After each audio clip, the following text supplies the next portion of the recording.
오늘 이 아침에도 하나님께서 우리에게 주시는 말씀을 통해서 은혜와 평강이 여러분들 가운데 풍성하기를 주님의 이름으로 기원합니다.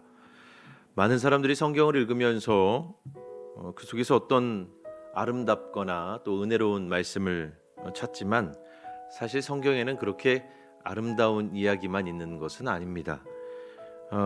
성경을 진드건이 읽어본 경험이 있는 분들이라면 우리를 당혹스럽게 만드는 성경 속 본문들을 마주하셨던 일들이 아마 여러 차례 있을 겁니다. 오늘 우리가 함께 읽은 본문 말씀도 그렇고 또 이어지는 23장의 말씀도 그렇고 아마 좀 말씀을 읽으면서 어려워하실지 모르겠습니다.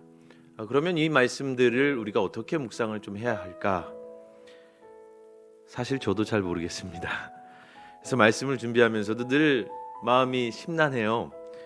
그래도 뭐 떠오르는 것이 아예 없는 것은 아니어서 본문 말씀을 여러 차례 이렇게 곱씹어 보다 보면 그 가운데서 주시는 생각들이 있습니다. 오늘 이 시간에 그렇게 주님께서 마음 가운데 주셨던 생각들 한 두 가지 정도를 이 아침에 여러분들과 함께 나눠볼까 합니다. 오늘의 본문 말씀은 결혼과 성에 관한 규정들을 담고 있습니다. 이 본문들의 내용을 세세히 읽어가다 보면 우리가 발딛고 살아가는 오늘의 현실 속에서는 차마 문자 그대로 적용할 수 없는 그런 윤리 규정들이 말씀 속에서 이렇게 나오고 있는 것을 볼 수 있는데요. 그래서 우리는 이 말씀을 읽고 해석함에 있어서 문자 그 자체가 아니라 그 문자 이면에 또는 그 문자 너머에 있는 하나님의 마음, 하나님의 뜻을 좀 곰곰이 헤아려 볼 필요가 있습니다. 오늘 말씀에서 저는 무엇보다 먼저 긍휼하신 하나님을 묵상합니다. 여러분, 고대 근동 사회에서는 여자는 늘 약자였죠. 여자들은 이름 없는 존재였고 그들은 늘 하나의 독립적인 인격으로 존중받지 못했습니다. 여인들의 살 권리를 보장해주는 사회적인 규정이 거의 전무했던 그런 시대였죠. 그러한 고대 근동의 문화 속에서 하나님은 여인들이 부당하게 그리고 비참하게 버려지는 것을 방지하기 위한 규례를 오늘 본문 말씀을 통해서 주시는 겁니다. 이를테면 못된 남자들이 자기 아내가 이제 미워졌어요, 지루해졌어요, 또는 마음에 들지 않아요. 그래서 아내에 대한 부양 의무에서 벗어나려고 비방거리들을 만들기 시작하는 겁니다.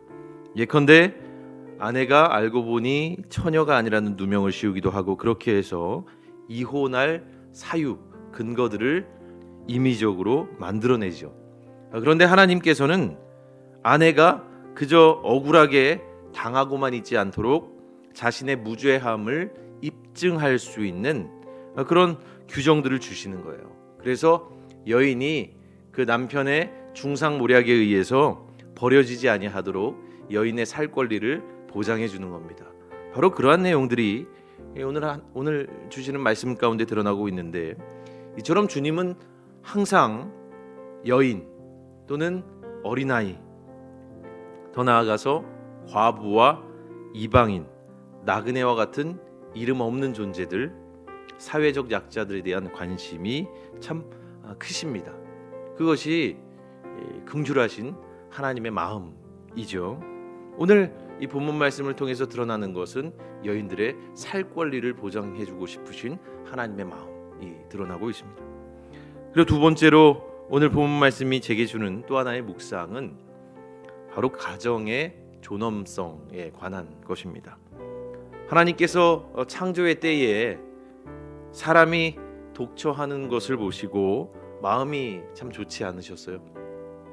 그래서 그에게 짝꿍을 주시잖아요. 짝지를 주셔서 그 두 인격이 서로 아끼고 사랑하고 또 주께서 주신 동산을 일구어서 살아가게 하십니다. 하나님은 사람이 그렇게 좀 사랑하면서 두 인격이 서로 이해하고 양보하고 배려하면서 하나님의 동산 안에 아름다운 가정을 일구어가기 바라신 거예요. 그런데 오늘의 말씀을 보면 하나님의 바램과는 달리 이 땅에서의 사람들의 삶, 그리고 특별히 부부의 삶, 가정의 삶이 망가지기 시작한 겁니다. 그래서 오늘 본문을 보세요. 일그러진 성윤리, 그리고 깨져버린 부부관계를 가정하고 있는 처벌 규정들이 있잖아요. 이 처벌 규정들이 반증하고 있는 것은 무엇입니까? 이미 이 땅 가운데 깨어진 관계들이 너무나도 많아진 겁니다. 하나님께서 뜻하셨던 창조의 때와는 달리 많은 이들이 성윤리 그리고 부부관계에 있어서 하나님의 뜻을 저버리고 살고 있었다는 거죠. 이러한 죄악들이 성경시대에 이미 지면에 가득했음을 말씀은 오늘 우리에게 들려주고 있는 것입니다. 얼마 전에 종영된 TV 드라마 한 편이 세간의 큰 화제를 모았었죠. 부부의 세계라는 드라마입니다. 종편 방송임에도 불구하고 30%가 넘는 그런 시청률을 기록했다고 해요. 그러니까 3명 중에 1명이 그 드라마를 한 번씩은 본 거예요.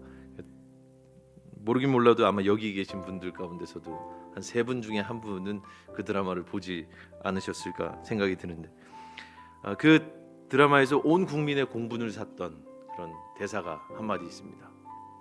아시는 분들은 다 아실 텐데요. 사랑에 빠지는 게 죄는 아니잖아. 이런 대사가 있습니다. 이 바람핀 남편이 자기 아내에게 그렇게 말을 한 겁니다. 그런데 그가 간과한 것이 있어요. 사랑이라고 하는 것은 그저 마음이나 감정의 동요가 아닙니다. 사랑은 성실이죠.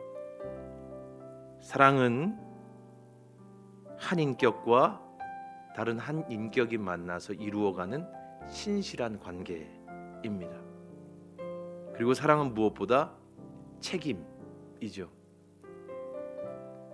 가정의 존엄성은 바로 이런 것들을 통해서 세워지는 것입니다.